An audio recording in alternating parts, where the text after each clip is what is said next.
Caroline emerged from the pastry shop and walked toward the car, noticing her husband standing on the sidewalk, gazing into the distance. "David," she called out, her voice laced with irritation. "Why are you frozen? Come on, let's go. We're already late. Everyone's probably already gathered at the table, and we're the only ones missing." It was as if David hadn't heard her. Caroline couldn't stand it any longer. She walked over and tugged at his sleeve. He looked at her with a strange expression, then, as if reluctantly, headed for the car. Caroline continued to grumble as they drove, while David's thoughts drifted to the past, to a time before Caroline when he was married to Nicole, a quiet, modest, and loving woman. Nicole was his first love and his first wife. They had been so happy until Caroline entered his life. Then Nicole had died. She had been in a terrible, senseless accident. There was nothing David could do for her. He had sobbed uncontrollably, clutching her coffin and begging for her forgiveness. But even then, in those bitter days of despair, he hadn't truly grasped what he had lost. After Nicole was gone, he hadn't known a single hour of happiness. Not even when Caroline gave birth to their son. David felt like an outsider in his new family, often wondering where it had all gone wrong. It had probably started the day Caroline appeared at the company where David worked. Elegant, long-legged, and impeccably dressed, she held her head high as she strode to her desk as if she were not a staff economist but a director. David, the head of the department at the time, often had to work with Caroline on business matters, sometimes staying late together to review documents. One day, their professional relationship crossed the line that usually separated colleagues. Caroline was the instigator. It was late evening, and they were in the office, finishing up a summary of the company's profit figures. Suddenly, Caroline stood up, stretched gracefully, and walked over to sit on David's lap. "What are you doing?" he whispered, taken aback. She silently untied his tie with her thin, nimble fingers, unbuttoned his shirt collar, and pressed her lips to his. "Caroline, I'm married," David protested, but she moved on to more daring caresses. David couldn't push her away. Meanwhile, faithful and loyal Nicole was waiting for him at home. David felt an overwhelming sense of shame towards his wife, but he couldn't refuse Caroline. With each encounter, his guilt grew.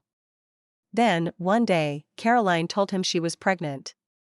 "David, you have to make a decision, a choice between your wife and our baby. I hope you won't make the baby suffer." David finally realized the extent of his actions. The passion Caroline had skillfully ignited in him had nothing to do with love. It was a feeling he had reserved solely for Nicole, and he didn't want to lose her. Yes, he had betrayed her, but perhaps one day she would forgive him. "Caroline, I'm sorry," David mumbled. "Everything that happened between us was a mistake. I'm not abandoning the baby, and of course, I'll help you, but my family is Nicole." Caroline had a fiery temper. She didn't cry, as another woman might have. Instead, she smiled vindicatively. "So, you want to remain a faithful husband? And do you think your wife will forgive you? Or has she already forgiven you? Doesn't she have an ounce of womanly pride in her?" "No, I haven't spoken to her yet," David shook his head. "She's gone to visit her parents. I'll wait for her and tell her everything when she comes back." But Nicole never came back. 2 days after their conversation, her mother called, informing David that Nicole had been in a terrible accident and died. "We'll bury her here," Mrs. Mitchell said, her voice firm. "I want to be near my daughter. And you, if you want, may come to visit her grave." She said something else, but David couldn't hear her. He was in a fog, and only upon falling to his knees beside his wife's closed coffin did he sob uncontrollably, regretting his failure to protect his beloved and his betrayal of her. Years passed. David was now married to Caroline and they were raising their young son. Today, they were visiting a nearby state to celebrate Caroline's aunt's 50th anniversary. As they arrived in town, Caroline asked her husband to stop outside a candy store. While his wife was inside, David looked around the unfamiliar streets with interest. Suddenly, his gaze fell on a slender figure emerging from a store across the street. David shuddered as if he had been electrocuted. It was Nicole, his Nicole, the same Nicole he had mourned for all these years. How many times, secretly from Caroline, had he visited the cemetery, sat by his first wife's grave, and spoken to her as if she were alive? And now, he saw her standing before him, alive. David wanted to rush after her, to call out, "Nicole," but the cry froze on his lips, his feet rooted to the ground. It was a shock, and David was paralyzed. Just then, Caroline returned. David had to make a monumental effort to get into the car, and, consumed by his memories, he barely paid attention to the road. When they arrived at the celebration and Caroline's family gathered at the table, David told his wife he wasn't feeling well and retreated to a room to rest. Finally, alone, he could quietly delve into his thoughts. A happy family with Caroline had never been in the cards. Powerful and opinionated, she was not accustomed to considering anyone else's perspective. The first 2 years after their son's birth were a nightmare for David. He had hoped Caroline's pregnant whims would disappear after the baby arrived, but it turned out to be only the beginning. Caroline demanded that David rush to her at her first call, disrupting important negotiations.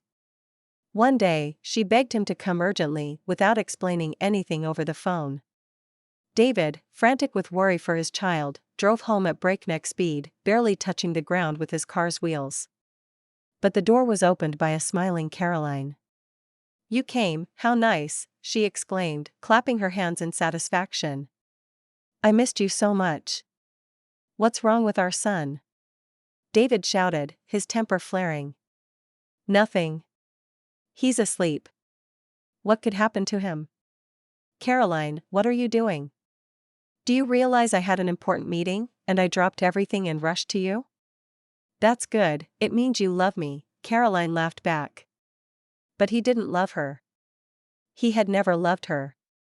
Only Nicole resided in his heart. But she was dead. Or was she? The thought overwhelmed David, and he sat up abruptly on the couch. He hadn't seen her dead, after all. The coffin had been closed. And the funeral had been strange. David only now realized that Nicole's mother hadn't cried at all. At the time, he had attributed it to shock, but now he saw the situation in a completely different light. Exhausted by his heavy thoughts, David collapsed back onto the couch. When Caroline stopped by to inquire about his well-being, he already had a plan. "Caroline, I'm sorry, I have to leave right away." "Wait. Tomorrow night we're going to a restaurant, it's my aunt's anniversary, and there will be a lot of guests." "I'll try to make it," David promised, and despite his wife's displeasure, he got into the car and drove away. On the way, he stopped at a construction store, purchased 2 shovels, work gloves, and a flashlight, and then continued on his journey. He arrived at the cemetery where Nicole was buried in the evening when it was quite dark. He followed a familiar path to his wife's grave and began to dig. David, unaccustomed to physical labor, quickly developed blisters. But that didn't stop him. Hour after hour passed, and he kept digging, stopping only briefly to rest. Finally, the shovel struck the coffin lid. David sighed heavily. Only now did he realize he wouldn't be able to get the coffin to the surface. His nerves, as well as his physical strength, were at their limit. So, he decided to open the coffin lid right there in the grave. The shovel clanged against the half-rotted boards, creating a large gap in the coffin. When he managed to tear the lid off, he wept bitterly, realizing he had buried several years ago. David met Dawn, sitting in the grave, surrounded by the wreckage of a wooden coffin. In his hands were albums of photographs, capturing him and Nicole when they were young and happy. Here, in the coffin, David found a box covered in scarlet velvet, a gift he had once given to his wife. She had kept all his gifts and tokens of affection inside. And all this meant only one thing: that day, he hadn't buried his wife, but her love and his happiness. After retrieving everything from the grave, David somehow managed to fill it back in, then, crushed by everything that had happened, he headed for the exit, drained of energy. He got behind the wheel, drank some water, and immediately, without leaving the cemetery, fell into a deep sleep. That evening, Caroline was furious when she realized David hadn't arrived on time. She approached her aunt and apologized to her husband. "I didn't expect anything else from him," the aunt smirked. "You know, I never liked your David. He doesn't compare to Mason." "Auntie, come on. You know Mason wasn't as malleable as David. When Mason found out I was pregnant, he demanded I get an abortion. But I had already done it a few times, and the doctors warned me that this was probably my last chance to become a mother. I couldn't let it go. Besides, I wanted to get back at Mason, so I turned my attention to David." Caroline laughed. "Oh, if you could have known how crazy Mason was when he found out I started dating David." "So, David has no idea he's raising a son who isn't his?" the aunt asked with a smile. "Of course not, he's so trusting." While talking, the women didn't notice David approaching from behind, carrying a huge bouquet of flowers. "Well," he said, "it's a good thing there's no need for explanations now." "David, you've got it all wrong." "I'll explain," Caroline whispered, confused. "I got it all wrong before. And now everything is falling into place. Happy birthday." David handed the flowers to the woman celebrating her anniversary, then turned and walked away. Caroline rushed after him, grabbed his arm, and began to plead with him to listen. But he calmly pulled away the weeping woman, and Caroline realized she had made an irreversible mistake. David drove straight to Mrs. Mitchell's house and asked the question that had been tormenting him. "Is Nicole alive?" "Don't keep quiet, Mrs. Mitchell, I know everything. I saw her. And I checked at night, and she's not in the coffin. I love your daughter, and I've only ever loved her." "David, if you loved her, then you wouldn't have cheated on her." "How do you know that?" David looked at her, ashamed. "One evening, when Nicole was visiting me, she got a cell phone call. It was your mistress. She told Nicole she was expecting a child from you. And that you loved her. Nicole didn't tell me anything at the time, she just went to her room.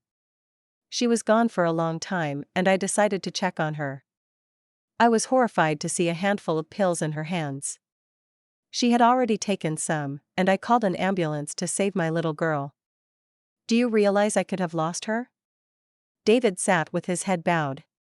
Mrs. Mitchell continued ruthlessly. "Oh, David. If you only knew how much she loved you. Then, in the hospital, she kept saying she didn't want to live anymore. I suggested she talk to you. But she decided that since you had chosen someone else, she wouldn't bother you. You see, she decided to set you free. Rightly or wrongly, I supported her. Even though I knew full well that one day the truth would come out and you'd find out. Where is Nicole now? I want to see her." "Why? To torture her again?" "Please, David, don't disturb her life." "I won't give her up to anyone." David shook his head. "And I'll do anything to make her forgive me." "David, she loves you. She still can't get over you. But whether she'll forgive you, I don't know." Mrs. Mitchell sighed and gave him her address. Hearing the doorbell ring, Nicole opened the door and immediately went pale. Standing before her was David, her first and only love, a love she had never managed to erase from her memory. They stared at each other in silence, their eyes locked. Finally, Nicole pulled herself together and asked why he had come. "To tell you that I love you. And always have. I made a terrible mistake once, and I'll never forgive myself for it. Nicole, I'll beg you every day to forgive me. Go away. I don't believe you. You killed our love, and I buried it. Look what I have. This is proof that our love cannot be buried." Nicole looked and recoiled when she saw the photo albums and the scarlet box she had once buried. "Please, David, go away. I won't ruin your family. You have a child. No family and no baby. She deceived me, he's not my son. That doesn't change anything. So, once again, please go away." Nicole said bitterly and closed the door, but David didn't move. He lowered himself along the wall and sat on the floor, wrapping his arms around his knees. He knew firmly that he would do anything to get Nicole back, and he felt that there, behind the door, she was just like him, sitting on the floor, listening to the beating of the heart he had hurt. 3 years passed. David and Nicole were taking a walk in the park near their house. Their little son was sleeping soundly in his stroller, which David pushed in front of him. He put his other arm around his wife's newly rounded waist. "Darling, how lucky I am to have you in my life," David said, stopping and kissing Nicole. "I've been so stupid and blind. But now I will do anything to make you and our children happy. And I love you, David. You know, I felt so bad without you for those few awful years," Nicole said. "Please don't remember. I won't forget for the rest of my life what I owe you." Nicole smiled, looking into her husband's eyes. "Well, everyone in life can make mistakes."